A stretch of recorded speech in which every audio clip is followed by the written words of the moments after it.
Long, long ago, there was a man named Jacob. He lived in the land of Canaan. He had 12 sons, and Joseph was the 11th. When Joseph was 17 years old, this story began. Jacob loved Joseph the most. He made Joseph a beautiful coat. His brothers were very jealous. One night, Joseph had a dream. He and his brothers were binding crops in the field. Suddenly, his bundle stood up, and his brothers' bundles bowed down to it. Joseph told his brothers about the dream. They said, "Do you want to be our king?" From that day on, they hated Joseph even more. Joseph had another dream. This time, the sun, the moon, and 11 stars bowed down to him. When he told it to his father, he rebuked him. "What is this dream? Will your mother and I and your brothers actually come and bow down before you?" And his father quietly thought about the dream. Joseph's brothers were grazing the flocks, far away from home. Jacob said to Joseph, "Go and see if your brothers are doing well." Joseph started right away. A few days later, his brothers saw Joseph coming from far away. They said, "Here comes the dreamer. Let's kill him and say that some wild beasts killed him." Reuben, the eldest brother, heard this and said, "Let's not take his life. Just throw him into a deep pit." He said this to rescue him later. The brothers grabbed Joseph and took off his coat and threw him into a deep pit. It was empty and there was no water in it. Before long, they saw a caravan coming. Judah said, "What will we gain if we kill Joseph? He is our own brother after all." They pulled him out and sold him to the merchants. The brothers killed a goat and dipped Joseph's coat in blood. They came home and showed it to their father. Jacob cried, "This is my son's coat. He was surely torn to pieces by a wild beast." Jacob mourned for Joseph for many, many days. Joseph was taken to Egypt and sold to Potiphar, Pharaoh's official. Joseph worked hard. Everything he did went well because God was with him and blessed him. Potiphar put Joseph in charge of everything. Now 10 years had passed. Joseph became strong and handsome. Potiphar's wife told Joseph to sleep with her. Joseph said, "My master trusts me. You're his wife. How could I do such a thing and sin against God?" She asked him again and again, but Joseph said no. One day, Joseph went into the house to do his work. No one was there except Potiphar's wife. She grabbed Joseph's coat and said, "Come to bed with me." But Joseph ran away. She screamed, "Joseph tried to rape me." When Potiphar came home, his wife showed the coat to him. She said, "That Hebrew slave you brought here, he tried to rape me."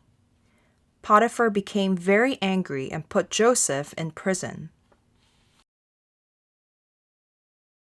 Even in prison, God was with Joseph. God showed him kindness and favor. The prison keeper put him in charge of the prisoners.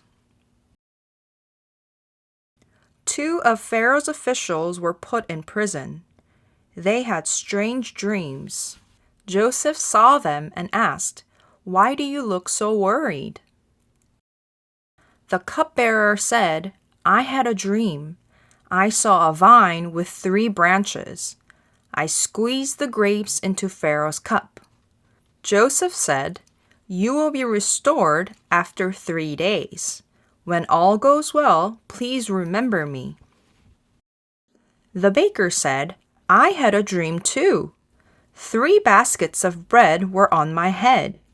Birds were eating the bread. Joseph said, "The dream is not good.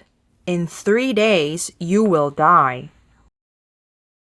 It was Pharaoh's birthday.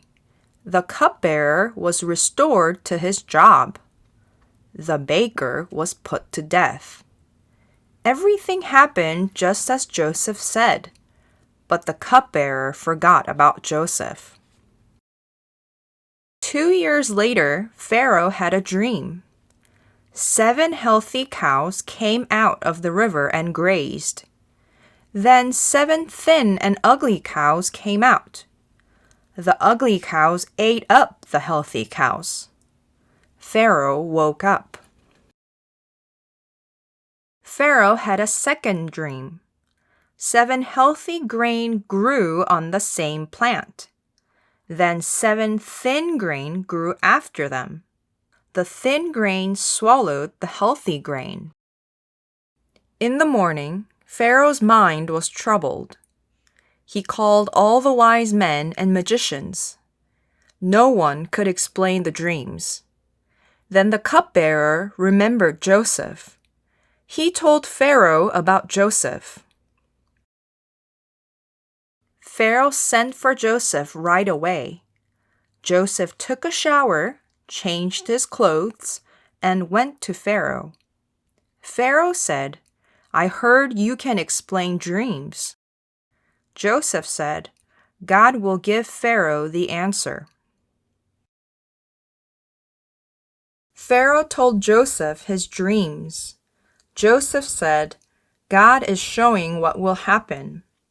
The 7 healthy cows and grain mean 7 good years. The 7 thin cows and grain mean 7 hard years." Joseph went on, "7 good years are coming. After that, 7 hard years will come. God will do it soon." Joseph gave Pharaoh advice. Choose a wise man and put him in charge. Collect grain during the 7 good years. When the 7 hard years come, open the storehouses. This plan will save lives. Pharaoh said, "God has shown all this to you. No one is as wise as you." Joseph was put in charge of all Egypt. From slave to ruler, God's plan came true. Pharaoh put his ring on Joseph's finger and dressed him in fancy royal clothes. He had Joseph ride in a special chariot. People shouted, "Make way!" Everyone bowed down to him. Pharaoh said to Joseph, "No one can act without your word." He gave him a priest's daughter as a wife. When all this happened, Joseph was 30 years old. There were 7 good years. The land produced a lot of food. Joseph collected huge amounts of grain and stored it in the cities. 2 sons were born to Joseph. Then the 7 hard years began. There was famine everywhere. But in Egypt, there was plenty of food. People came and asked Pharaoh for food, and he said, "Go to Joseph." In Canaan, there was a severe famine too. Jacob heard that Egypt had a lot of food. He sent 10 of his sons to buy grain. He did not send Benjamin because he was afraid to lose him. Joseph's brothers came and bowed down to him. Joseph recognized them immediately, but they did not know him. Joseph remembered his dream. Joseph shouted loudly, "You are spies!" The brothers said, "No, we are not spies. We came to buy food. We were 12 brothers from Canaan. The youngest is with our father, and one is no more." Joseph said, "You are spies. If you are not, prove it. One of you must go and bring your youngest brother. Until then, the rest of you will stay here in prison." After 3 days, Joseph said, "Do this, and you will live. One brother will stay in prison. The rest will take grain to your family. But you must bring your youngest brother to me." The brothers said to each other, "We are being punished for our brother. He begged us for his life, but we did not listen." Joseph understood what they were saying, but they did not know it. He turned away and began to weep. Then he had Simeon tied up. Joseph gave orders. Their sacks were filled with grain. Their money was secretly put back. On the way home, the brothers found the money. They turned to each other and trembled. When they returned home, they told Jacob what happened. Jacob said, "Joseph is gone and Simeon is gone. Now you want to take Benjamin. Everything is against me." Reuben said, "I will surely bring Benjamin back. If I fail, you can kill my sons." Jacob said, "No, he will not go. He is the only one left. If harm comes to him, you'll bring me down to the grave in sorrow."